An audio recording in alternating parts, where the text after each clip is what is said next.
political triangle as Masari hints a coalition between Wike and Tinubu, and Atiku denies meeting with Wike.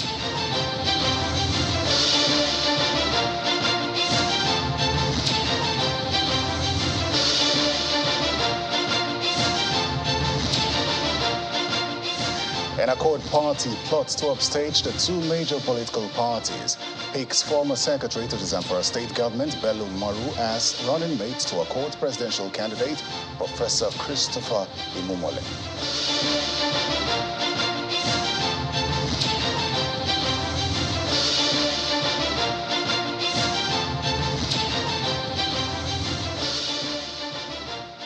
Welcome everyone to Politics Today. I'm Terry Ikumi. Let's begin our count into the ASUU strike. It's 194 days now.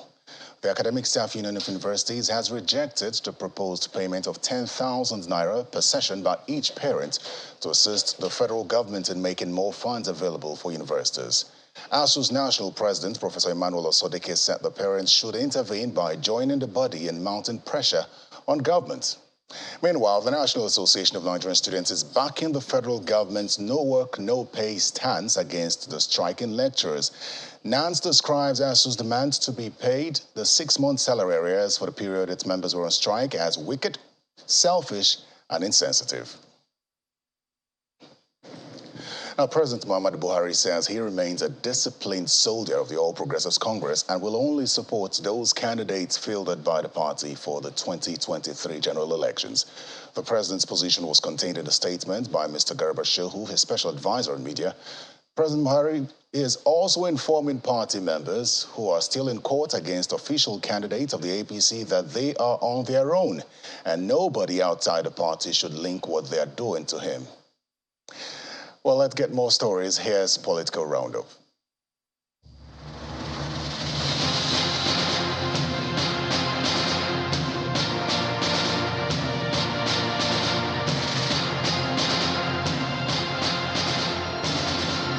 The governorship candidate of the All Progressives Congress in Kaduna State, Senator Uba Sani, has said that past and present antecedents of the candidates contesting in the various political parties will play a major role in the election of who becomes the next governor of the state in the 2023 general elections, and not based on sentiments. The APC governorship candidate made the declaration during the unveiling of the Uba Sani Ambassador's Campaign Office in the Kaduna State capital, where he said that the 2023 electioneering campaign will be politics of issues and ideas based on past and present antecedents of the candidates who are aspiring to govern Kaduna State after Governor Nasir El-Rufai. Addressing his supporters at the event, Sani, who is representing Kaduna Central Senatorial District in the National Assembly, urges them to focus on issues when campaigning and not join issues with their opponents. You have to ask this question. In Kaduna State, we want to focus on politics of issues. So I'm guiding you. You have to take this in as you're living here. The Bayelsa State government has presented startup packs and empowerment items to 366 pioneer trainees under the Sustainable Development Goals program. Speaking during the graduation ceremony in Yenagoa, Bayelsa State, Senator Doye Diri commended the beneficiaries for the successful completion of their training, which he said was designed to make them prosperous in line with the agenda of his administration. The SDGs will monitor them for the next 6 months to see the progress that they will make. The Borno State Police Command has sealed the state secretariat of the new Nigerian People's Party and arrested the party leader in the state ahead of the official unveiling of the office by the national leader and presidential candidate of the party, Rabiu Musa Kwankwaso, on Saturday. According to the state party chairman, Barrister Muhammad Mustafa, the premises was sealed in the morning by authorities of the Borno State Town Planning Development Agency on the premise that it is a residential building not meant for office allocation. The state gubernatorial candidate of the NNPP, Dr. Umar Al-Kali, while confirming the sad development, says his campaign office located at Gidan Madara area within Maiduguri was sealed on Wednesday by the same town planning development agency without any reasons given for the action. Former Vice President Namadi Sambo is calling on candidates in the 2023 general elections and their followers to shun actions that are capable of threatening Nigeria's democracy. The former Vice President stated this today at the 2022 Ibrahim Babangida Legacy Lecture in Abuja while presiding as chairman of the event. He asked that campaigns should be issue-based. It is important to use this opportunity to call on all political parties and indeed candidates and other key stakeholders to adopt issue-based campaigns. The chairman of the Nigeria Diaspora Commission, Abike Dabiri Erewa, has debunked fears of Nigerians in diaspora that their business interests in the country may be jeopardized by the protracted insecurity challenge in the country. Addressing State House correspondents at the weekly ministerial briefing today, the NIDCOM chair admits that the country's insecurity challenge is a source of concern, but insists that it is only temporary because of stiff measures currently employed by the federal government to tackle the situation. The NIDCOM chairman equally raised the red flag on travel to northern Cyprus. Giving an update on activities in the commission, she expressed regret that Nigerians are being killed in their numbers on a daily basis in northern Cyprus, with no commensurate action because of the prevailing political situation in the European enclave. According to her, not much can be done to diplomatically resolve the situation there because northern Cyprus is not recognized by the international community as a country except by Turkey. She also affirms that the commission had recorded over $20 billion in diaspora remittances for 2021. If you're going to northern Cyprus, think twice about it. Over 20 students have been killed over the years and nothing happened. So these students came themselves and said they have to embark on awareness that don't go to these places. Northern Cyprus is recognized only by Turkey.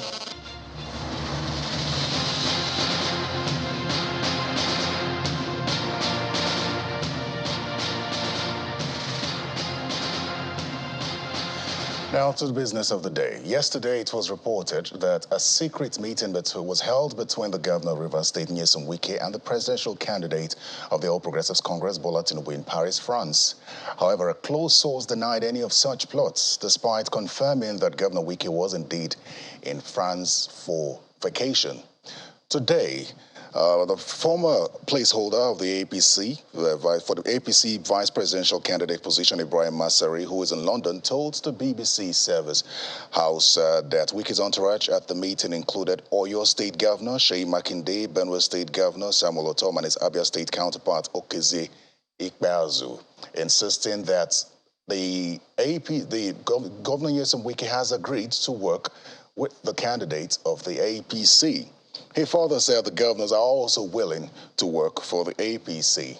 Meanwhile, Paul Ibe, the media aide to the presidential candidate of the People's Democratic Party, Atiku Abubakar, says the former vice president traveled to Paris, France for a business meeting and not to London to reconcile with the governor of Rivers State, Nyesom Wike. He told Channels Television in a telephone conversation that Atiku traveled on Monday night after attending the 62nd NBA conference in Lagos.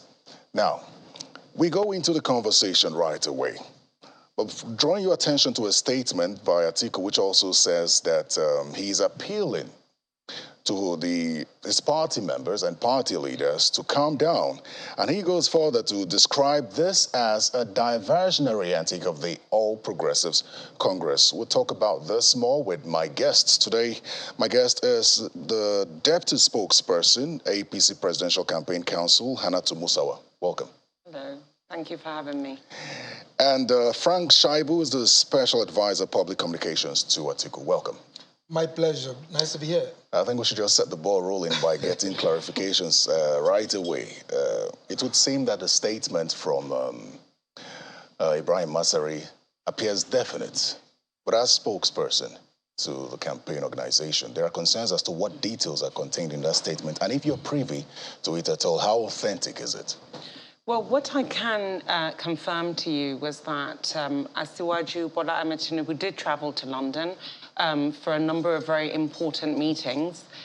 He did meet a number of people, but the alleged meeting between Asiwaju Bola Ahmed Tinubu and Governor Wike is not something that I can confirm in the least bit. And if there was a situation where there was an alleged meeting between the two gentlemen, I think Bola Ahmed Tinubu is well within his rights to meet anyone and just have a decent conversation. But at this point, Bola Ahmed Tinubu did travel to London. He did meet with a number of very, very important people in London.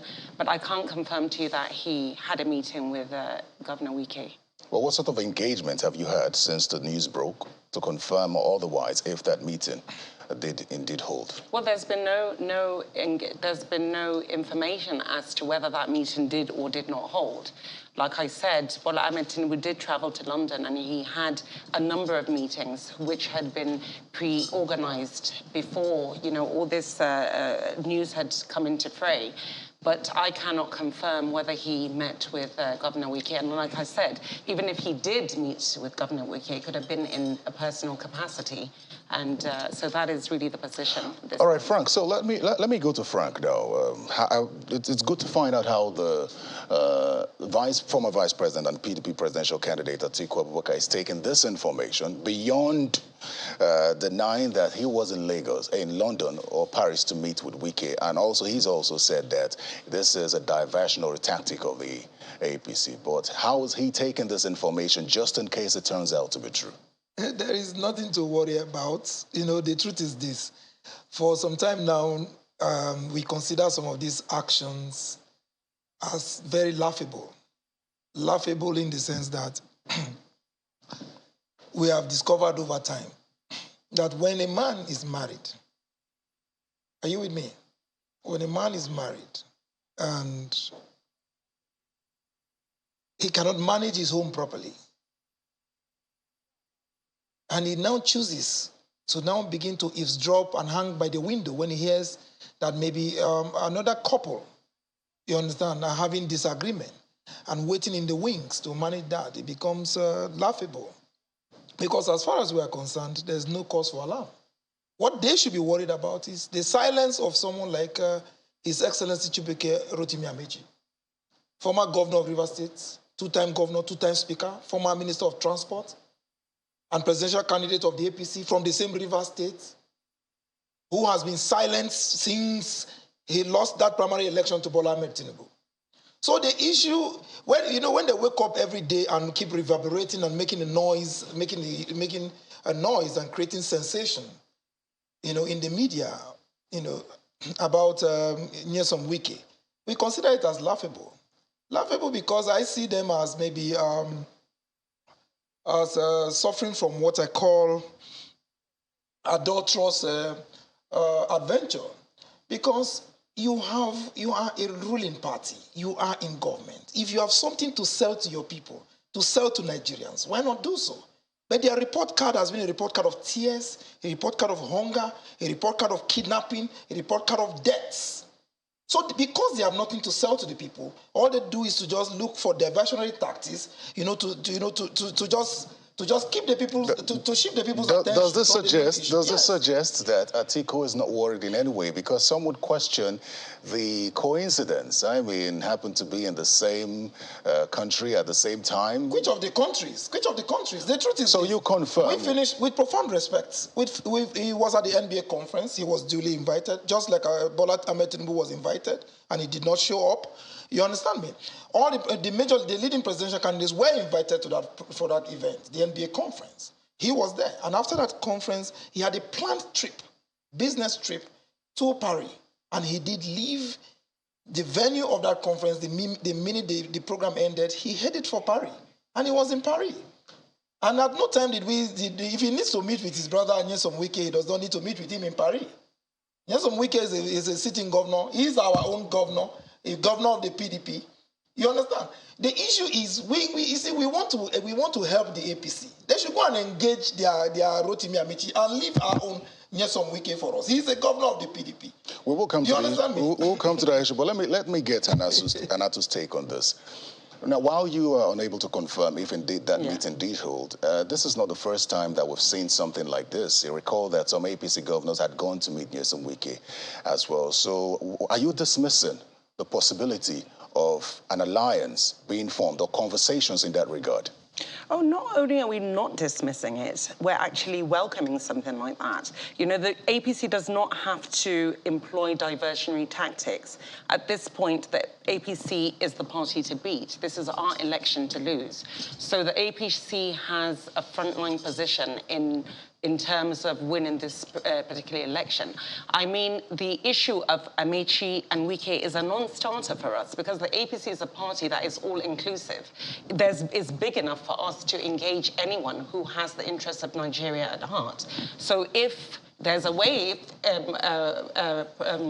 Governor Wike is interested in coming over to the party. The APC has the mechanisms to be able to manage the individual of Nyesom Wike together with Rotimi Amechi. We have an open door policy. We don't need diversionary tactics, and at this point, we're very happy to invite someone like Nyesom Wike. It's obvious that the opposition, the main opposition party, is having difficulty in sort of managing that particular situation. And in that respect, if Nyesom Wike is interested in coming over to the APC, we have a home for him here in a way that will cater for both him and Amechi and anybody else who has problems with the leading opposition party. So we don't need diversionary tactics at this point. We know that both men don't see eye to eye. So it'll be interesting to find out how that works. But while you say, you hint at the possibility of how open the APC is to receiving the governor, there are those who say that the governor may not be interested in joining the APC because of the Rotimi Amechi factor. However, he could be interested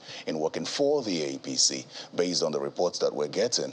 Is that part of the negotiation? Is that something that's on the table like I said, I cannot confirm that there's any negotiation, but that would be very fine for us. We'd be happy with him inside or outside the party as long as he can add value to our the candidacy of our principals. We're very much happy to engage him. Political analysts would permutate that the Nyesom Wike would have to, something would have to give, so to speak. So it would be in this case that River State, APC's chances in River State with regard to the governorship position may have to be jettisoned if Nyesom Wike doesn't join the APC, but instead chooses to work with the APC. Not necessarily. There are a lot of, when you go into a negotiation, there's a lot of variables that come into play. If in the event Nyesom Wike was interested in coming over to the APC, it's an open door policy. We'll sit down and try to negotiate with him in a way that will carry everybody along. But certainly we're not going to disenfranchise anyone that has been within the party, that has worked for the betterment of the party for the most part of the last decade. But at the same time, like I said, we are very open to having Nyesom Wike. I cannot confirm that there was a meeting, but if there was a meeting, we'll be very happy to see that it is resolved in the interest of the APC, so that in relation with all the states that we're going to take, we're going to hopefully, by the grace of God, take River State as well. Frank, so some party members have said that Nyesom Wike is a very loyal party member. He loves the PDP so much. On Tuesday, I had a conversation with the former Jigawa State Governor, Sule Lamido, who said that Atiku is not worried about Wike in any way. He also claims that the reconciliation team set up is just made up of party members who are just concerned that there is no proper reconciliation in place. Is Atiku worried about Wike's position as we speak? I said that earlier, and I want to restate most unequivocally, that there is no cause for alarm. What we have is just a family disagreement, and we'll meet the exigencies, all the exigencies that we need to do, and we'll deal with the issues as they come. For us, we are not worried. We are not worried because Wike is a PDP man, and like you said he is a loyal. You've heard from many quarters that he's a loyal party man. He is indeed a loyal party man. He is our own. He's one of our finest. He's a very formidable force, particularly even in the delivery of the dividends of democracy. But you know that there are concerns that while you say that Wike is a loyal party man, there are those who believe that Atiku's campaign is suffering a slight setback because of the reconciliation process. And if this reconciliation process doesn't fall through, the campaign council may not be set up in good time. You don't cry more than the bereaved. The timeline for campaign will open officially on the 20th of September. So you don't need to bother your head. But there are reports that Atiku may call Wike's bluff and then go ahead and name that the campaign council. I take exception to that. I am a personal aide of His Excellency Alhaji Atiku Abubakar. The former Jigawa State Governor is a former governor of a state, a former chief executive of a state, a party member, loyal party member as well. So at their level, they can have a conversation. But if there is anything like that, it will come from any of us. But did you see the report that said that those the entourage of Wike that had this meeting with Tinubu included some PDP governors. Sheyi Makinde was named there, Okezekwe was named, and Benue State Governor. What does this suggest? Which of the meetings are you talking about? Yeah, we have a deputy spokesperson of the Tinubu Shetima campaign organizations right here who is not aware that there was a meeting. I am not aware that there was a meeting. Do you understand me? So how would I begin to discuss the issue of who the members of his entourage were? But you know that some of these PDP loyalists, especially the governors, for example, the Benue State Governor had always mentioned how important it is for reconciliation. He has always shown how loyal or respectful he is to Nyesom Wike on this matter. And the reconciliation is ongoing. It is ongoing. We won't do anything. We will not be tempted or provoked, you understand, to do anything that will truncate that process. We know the script by the opposition, and we will not fall into that petty trap. What they should concentrate on is this, and I want to advise the opposition clearly. You see, they should concentrate on letting Nigerians know why they failed on all the promises they made in 2015 before they came to power. They promised security. Today, our people are being slaughtered, massacred, defenselessly. They are aware. A majority of those kidnapped are even members of their political party. We have all lost several persons in this journey since 2015 till date. So we know this. And I want to remind you that the 2023 election is going to be a referendum. And it's going to be a referendum and it's going to be determined by two major factors, hunger and anger. We will come into the details of of issues leading to the 2023 general elections, but let's just exhaust this issue of the controversy surrounding the meeting. While it is confirmed that Wike is in Paris and Atiku is in Paris for a business meeting, would it show a lack of interest in reconciliation if Atiku does not indeed meet Wike while in Paris, since they are both in the same state?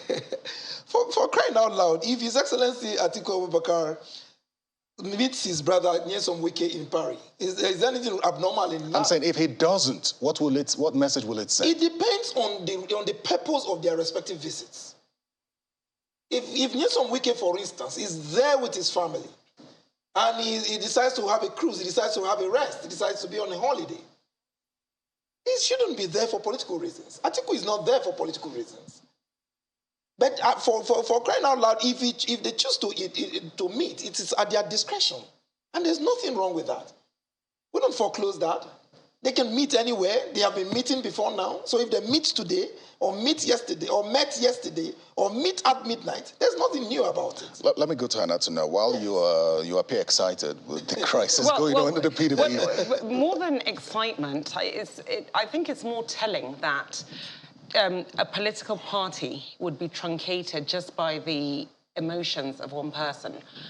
Within APC, there's a structure in the party whereby we have mechanisms that's able to reach out to people that are disenfranchised within the system in a way that does not completely truncate the movement or stunt the activities of the party. So in the event that APC going into this election is faced with an opponent that has an inability to manage its own affairs within house based on the emotions of one person, I think that in and of itself is quite telling about the organization of that particular Just before you respond, the APC is not exempted from internal party crisis. You agree with me. You have, yesterday or thereabout, the president did say that he would only support APC candidates. This is him pushing aside all the concerns, and he mentioned issues with court cases, saying that they are on their own. So those aggrieved members from the fallout of the primaries, that's also causing some rancor within the party. When they're within the party structure, that's what I'm saying, within the party structure. If you leave the party, you've left the party.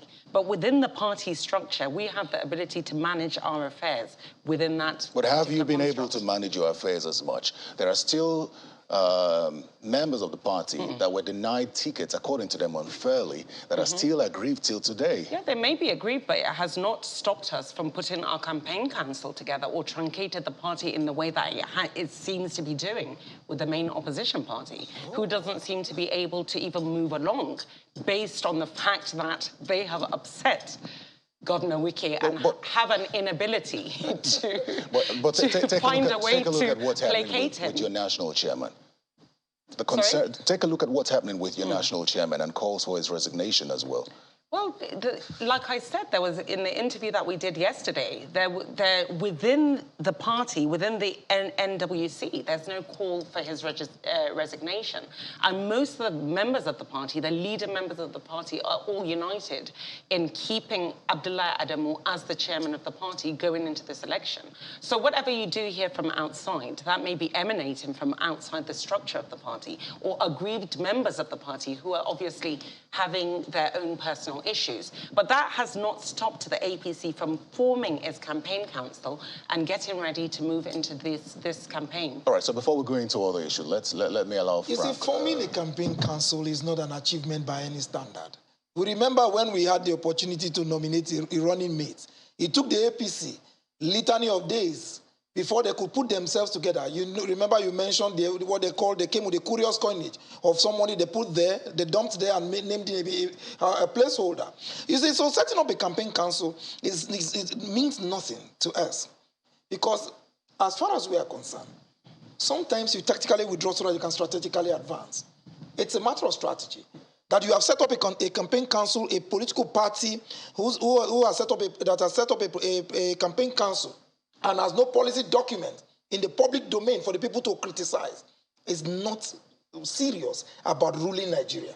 So you see, it's beyond the issue of setting up a campaign council. Putting some characters together and naming a campaign council is not it. It goes beyond that.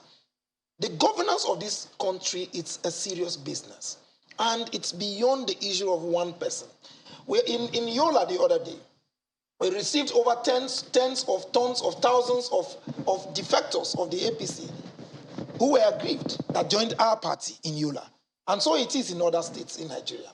In Osun, where the APC boasted the supposed home of their presidential candidate, the supposed home, where he bragged and boasted, and all of them went there. He moved into Osun with so many governors. They took over that place and he boasted that he wasn't going to leave Osun until the results were declared. We knew what happened. We knew their minister, who is from a former governor of that state, was in far away the United States of America, exchanging banters with another disillusioned Nigerian about immigration issues when we flood them in Osun. So when we're talking about internal crisis within a party, no party is alienated. There's nothing new about it. You understand? The important thing is, where do we go from here?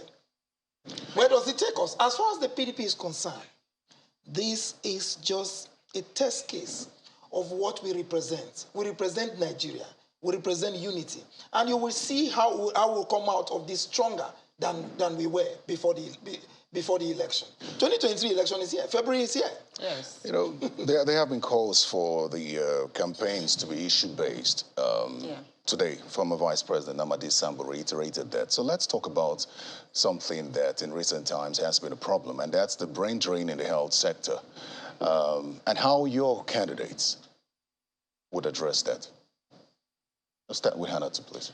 Well, yes, it is in the health sector. It really is.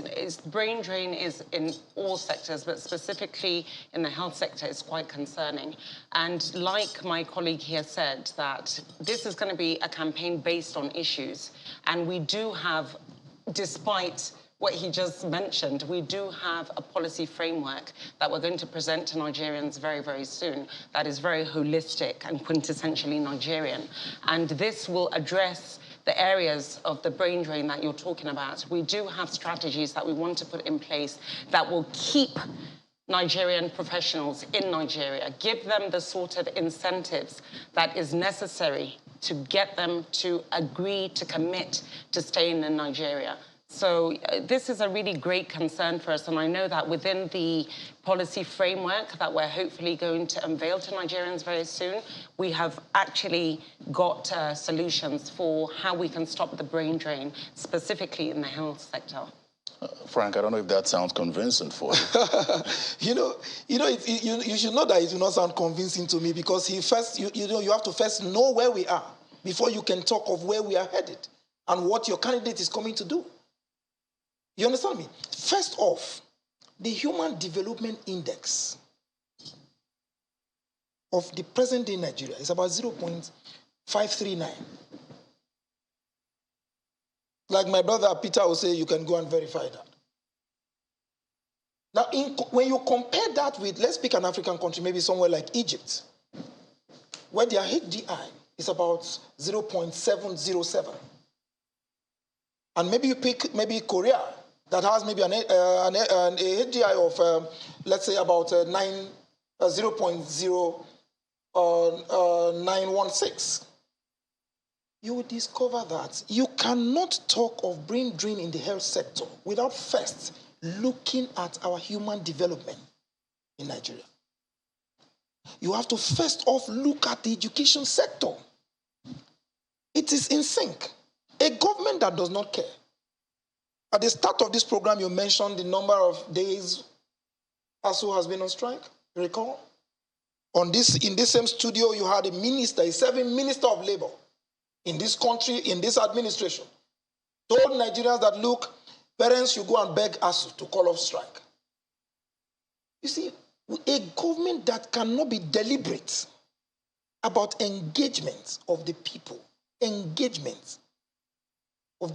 be deliberate about policies and genuinely design policy framework cannot solve the problems we have. Particularly in the health sector. A government that is in place, you know, their campaign slogan is the fact that they want to continue with the good work of His Excellency President Muhammadu Buhari. Oh, beautiful idea. Beautiful idea.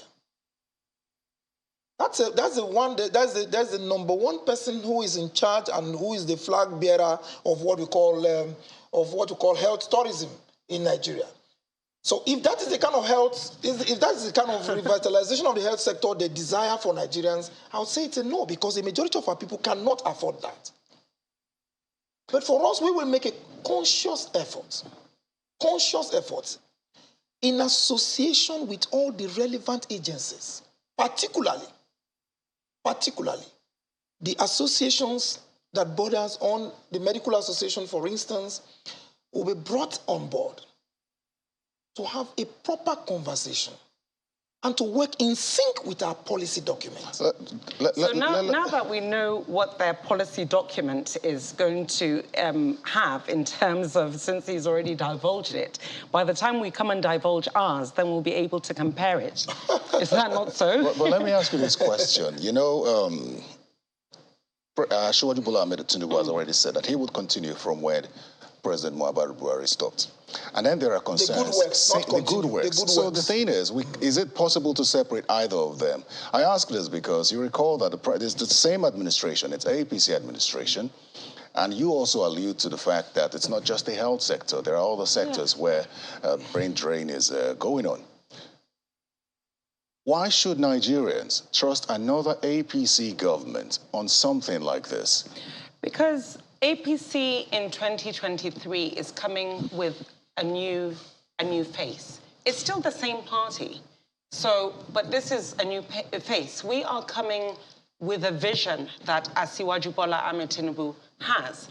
Asiwaju Bola Ahmed Tinubu, given that he's part of APC, but he's his own man. He has his own policies. And even though, like we said, we will try to look at the areas of achievement of the Buhari administration, because no matter what anyone says, and no matter what, you know, the general feeling around, there has been areas that the government has recorded some gains and made some achievements. We're not going to abandon those. We're going to be able to build on those. And then we have admitted, and I've said before, and I think everybody that has been part of our campaign has said that we intend to run a very honest campaign with Nigerians. And that honesty, with that honesty comes that we know that there are certain areas that there have been deficiencies even within the government.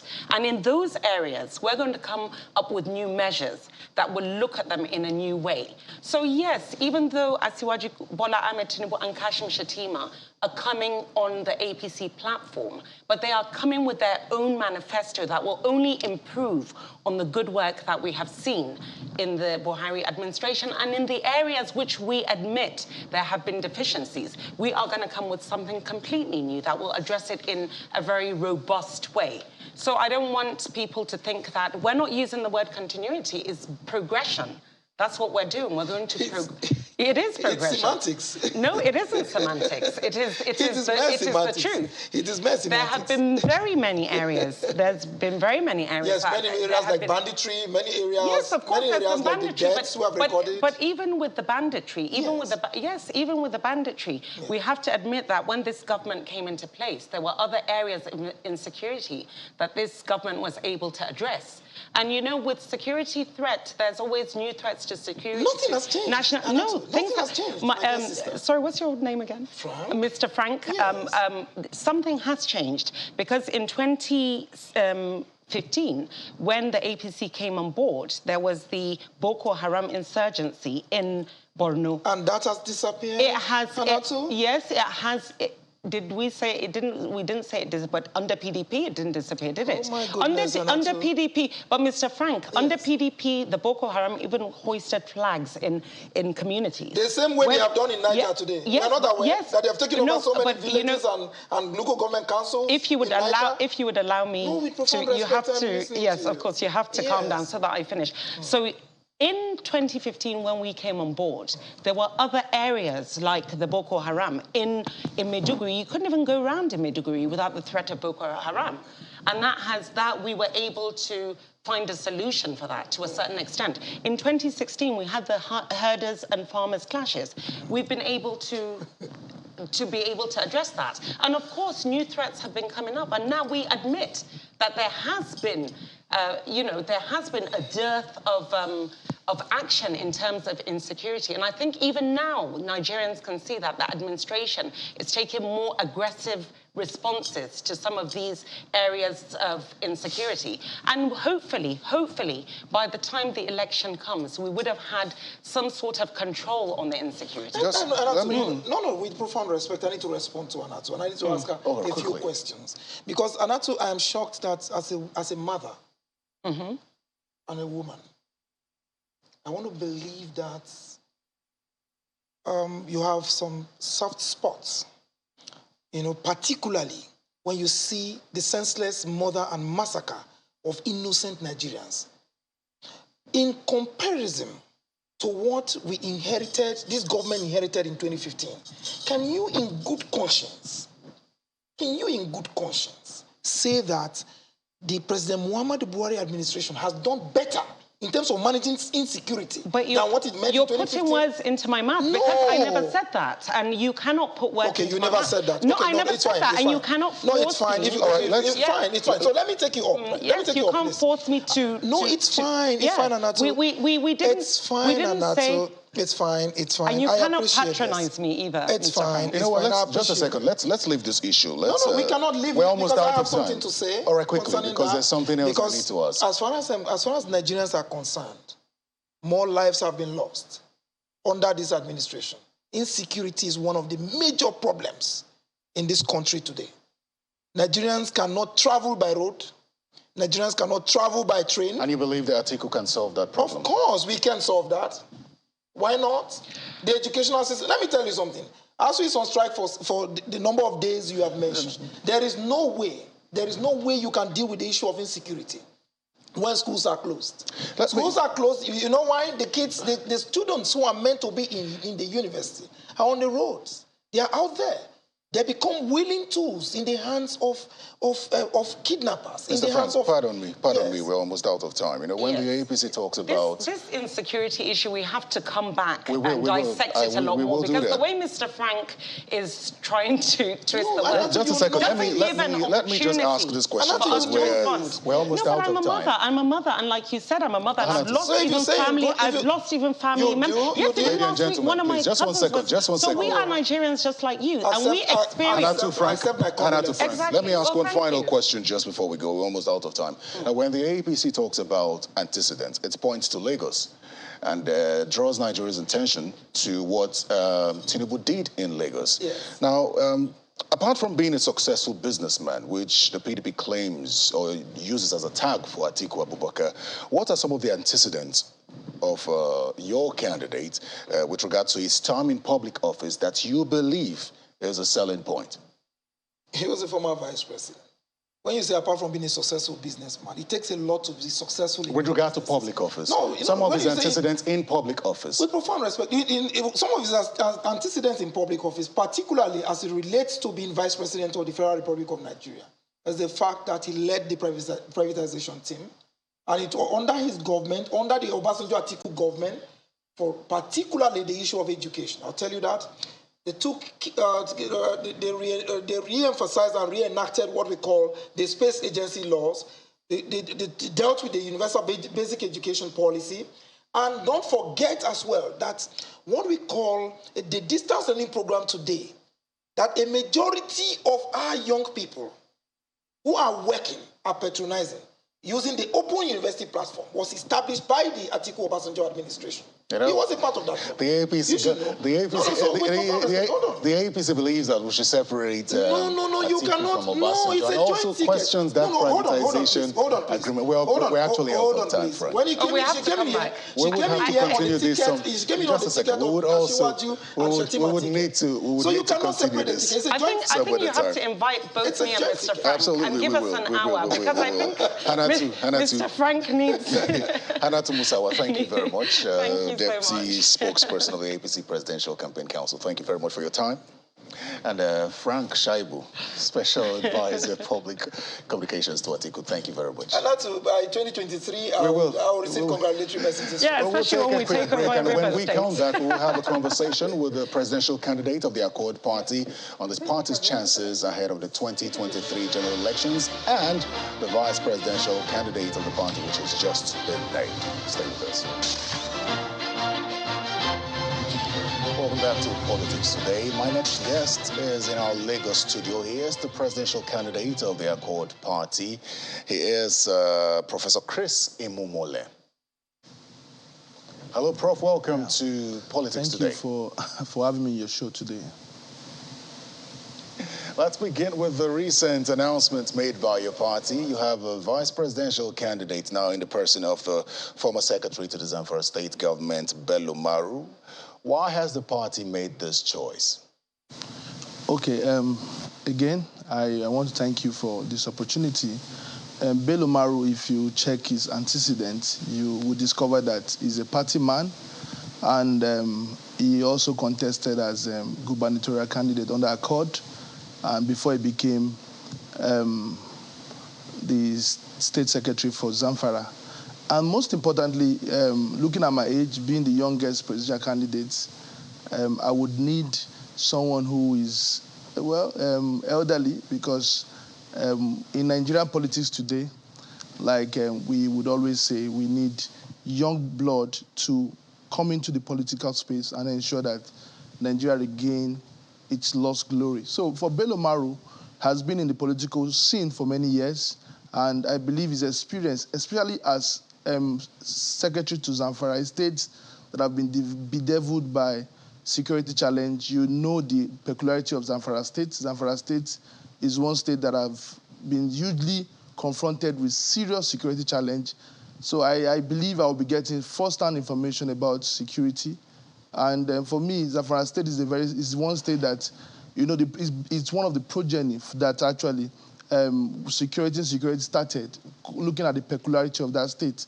So it's, for me, the best combination. And again, as Nigeria as a federation, I'm from Edo State, from the south, and I must also pick a candidate, especially as presidential candidate from the northern part of Nigeria, to form the true federation and get the support of Nigeria. All right, so it's your opinion that at 38 years, getting someone as old as him would balance out in terms of experience. But then many would want to question if what sort of experience you would have as a presidential candidate compared to the other political parties who seem to have candidates with age and working experience with regard to the job that you're all seeking. Okay, quickly, I think the 2023 election is about Nigerian survival. And if we must look at the candidates that would lead Nigeria out of the present economic hardship, insecurity problem, then we must begin to look for a candidate who have demonstrated passion for Nigeria in its retrospect. That is what we've been doing. Passion, for me, in every facet of life, supersedes whatsoever. A candidate who has value for life of Nigeria, a candidate who have demonstrated passion. And if you look at what I have done privately, you can research, you will discover that out of all the presidential candidates lined up, I don't think there's any presidential candidate who have done much when it comes to supporting Nigerians with educational privileges.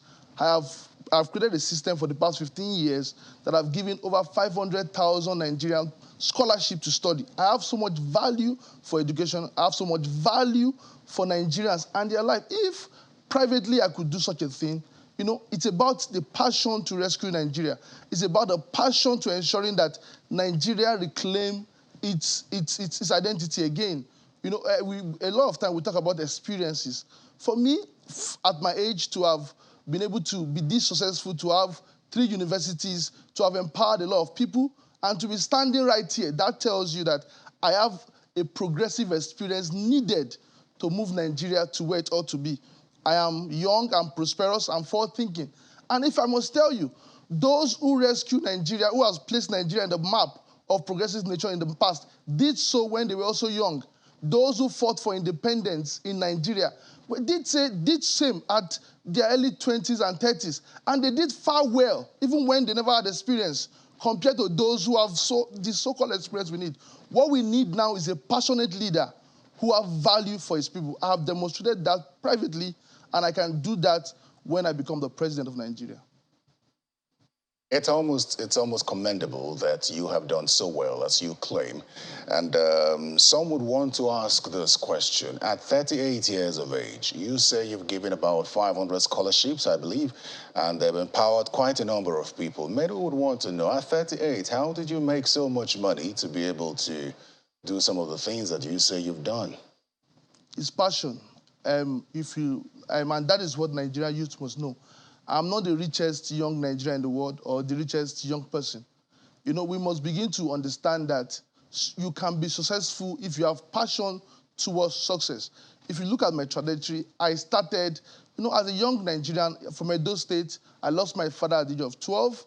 You know, it was difficult to go to school, and I was passionate about myself, about how to actually make it in life. You know, and I started by establishing educational institutes all over Nigeria. Today, I'm the founder of Joint Professionals Training Institute that has given so much privilege and opportunities to Nigeria. And other industries, I diversify into real estate. I also diversify into oil and gas sector. And let me say this, Nigeria must begin to know that there's a lot happening internationally. We have young millionaires. Look at Facebook. It's owned by someone I'm even older than. You know, we must begin to know that there's prosperity if you do the right thing and if you have passion for what you do. Today, I'm standing to vie for president of Nigeria because I believe I have what it takes. I believe I've demonstrated this. If I'm one of the unique Nigeria who could, at this age, make it, I'm not too young. There are younger people in South Korea, there are younger people in West India, there are younger people in the United States who had made it even far more than Africans. So that question to me is a good one, but the truth is this. We also have Nigerians who are making it very, very, so okay in whatever they are doing. But let me, before again, Nigerians as a country, I must say this clearly, must begin to understand that we must not forget what we told ourselves some years back. Very relevant. Can you hear me? Yes. So as an educationist and a professor, I mean, we don't have many 38-year-old professors. So that should be something to be proud of. But as an educationist and a professor, what do you consider to be the problem with the education sector in this country at different levels, and what solutions do you have? Okay. You know, one of my first attempt, or one of the first things I'll be doing, is to ensure that we digitalize the economy of Nigeria. You know, we listen to a lot of candidates who come up to speak, and I am one person that there's nothing new in whatsoever anybody's going to do. A lot of candidates will come up to say everything they're going to do because knowledge is by reading, knowledge is by experience, knowledge is by mentoring. Anybody could acquire knowledge and come up here to speak. But the difference is in passion. You mentioned 500. I did not give 500 people scholarship. It was 500,000 Nigeria. And that demonstrates passion. I have been in the education industry for years. I understand what it means to run education. The problem we have today is the problem of value, the problem of passion. We must begin to see education as a sector that must be prioritized. I said somewhere that once I become the president of Nigeria, I will be budgeting about 20% of our budget for education. As it currently stands, we budget less than 6%. That is even less than the UNESCO benchmark for education. Our educational institutes in Nigeria are largely underfunded, and that is because we need people who understand the importance of Nigerians being educated as to helping Nigerians as a country to attain its prosperity benchmark. We must understand that once we understand that there is not too much money to invest in education. The argument between federal government and ASU, to me, is unfounding. It, to me, is as a result of lack of value for Nigerians to be educated. For example, many people talk about ASU. Are you aware that a state like Zamfara has been shut down for 2 years? There's no more school. Abuja has been shut down. Nasarawa has been shut down. No school.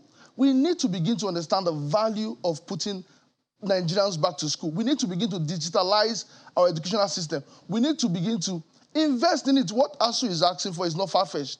They are not asking for all the trillions to be given at once.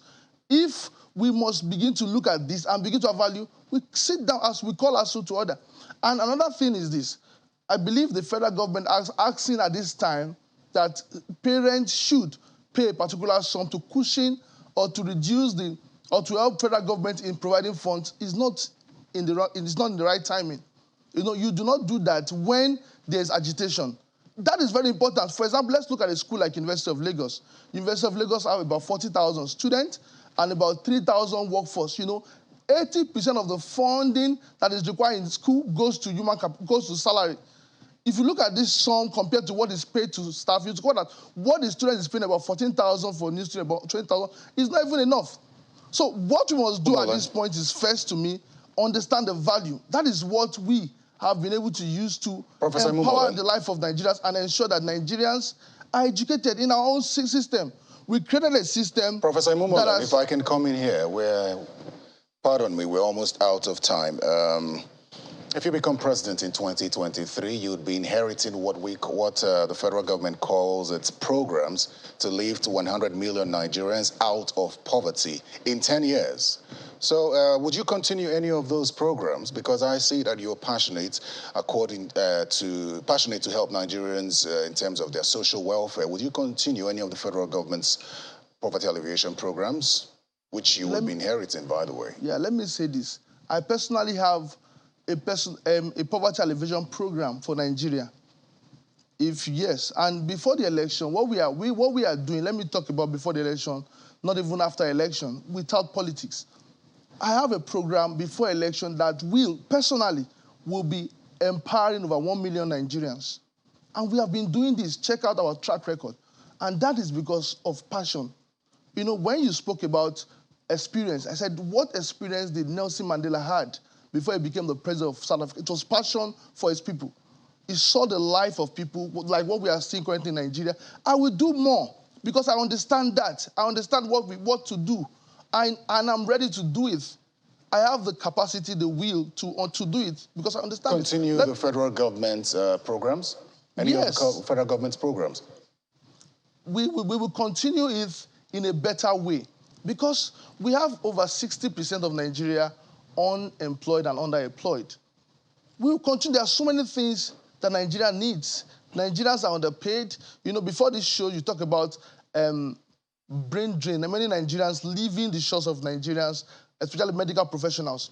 In a country where, for example, sorry, I'm going a little bit out of word, but I need to say all these things. Our time's almost up, actually, Professor Imumolen. Yeah, it forms the point, sorry. Sadly, we've run out of time.